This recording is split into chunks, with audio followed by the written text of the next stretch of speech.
Voters in Tennessee's 7th congressional district head to the polls today for a closely watched special election. Now, the race fills the seat vacated by Republican Mark Green. It's also a race that's attracted a lot of money from the outside and national attention, especially Democrats who hope to close their gap in the U.S. House of Representatives. Now, this race pits Republican Matt Van Epps, who President Trump supports, with Democrat Afton Ben, a state lawmaker who previously made comments hating Nashville, the police, thinking birthing people need to unionize.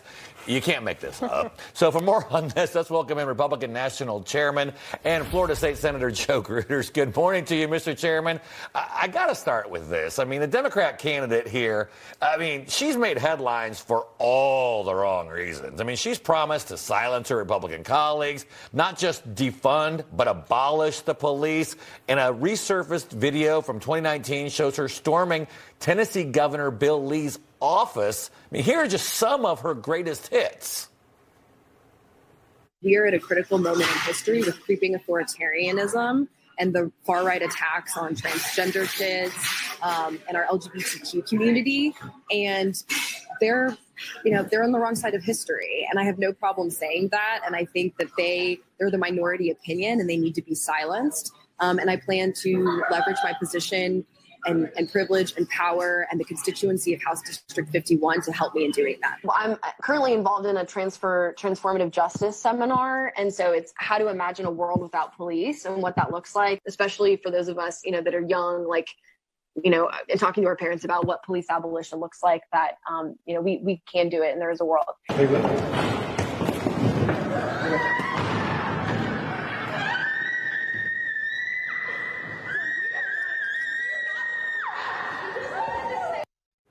That's a lot in the morning, Mr. Chairman, and that could be the next congressperson from Tennessee. No, listen, the Republicans are going to win this race. I say Tennessee is the Republican wall. We start the midterms today. I think Van Epps is one of the best candidates we've had in a long time. He's a West Point grad, Army veteran, just has done a phenomenal job on the ground. We were there all day yesterday with Speaker Johnson. We had 7 or 8 stops, and there's energy, there's momentum. And Bain is a terrible candidate. She's our opposition research team's dream candidate because of all the stuff that they found. But she should be running in a district like New York City or one of these liberal blue states, not in red Tennessee, where obviously, like I said, it's the Republican wall. Yeah, she bashed Nashville. She said she doesn't like country music. Clearly, she doesn't know her audience. The GOP, Mr. Chairman, won the district by 22 points last year. This is a deep red district. It should be a slam dunk, though. Recent polls show she's closing the distance to her Republican opponent. Is this a warning sign that it's now competitive? Is this something that Republicans need to look at in the future?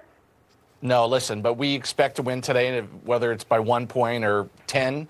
We'll take the victory, but this is a special election. This is the first time there's been a special election in this part of Tennessee, the week after Thanksgiving. And so it's all about turnout. It's about making sure that our voters know that there's a race. And I think that over the last couple of weeks, what we've done is the president's been very active. He's did a teletown hall with Matt last night. He's been active with resources and sending ground troops down to Tennessee. And I think as a result, I think our side has woken up and realizes that we have to show up. The weather doesn't help today because our voters like to tend to vote on Election Day itself. But I think that with all the momentum that we've been building over the last couple of weeks, I think Van Epps will get over the hurdle that is there. And I think that, like I said, we'll use this to kick off the 2026 midterm elections on our way to bring home lots of victories for the president. Yeah, Mr. Chairman, look, obviously I've done this for a long time as well. And even if Republicans hold on to this seat, this to me, though, does show a problem heading into next year's midterms when the president's name won't be on the ballot. These special elections, maybe a little bit on the off years in Virginia and New Jersey, but those are Republican areas.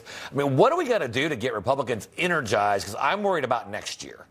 Well, listen, we're 2-39 when I say we. In the party in power is 2-39 in off-cycle elections. So we have the wind against us, the histories against us. So what do we have to do to win? We have to make sure we convince the voters that have turned out 3 times for the president to come and vote for these down ballot races. And the message we have to give to these people is what you saw in the shutdown, the 43 days that the Democrats held the government hostage, the fact that they're going to impeach, investigate the president and all of his cabinet members and staff, the fact that they will do everything they can to stop the president and all of his policies moving forward.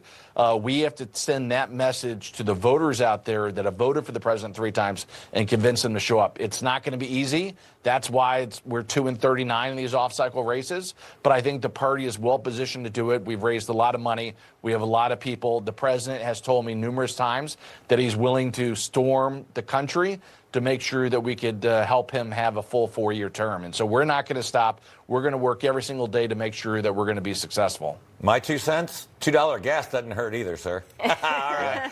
Republican Chairman Joe Gruters, it's great to see you this morning. Thanks so much. All right, turning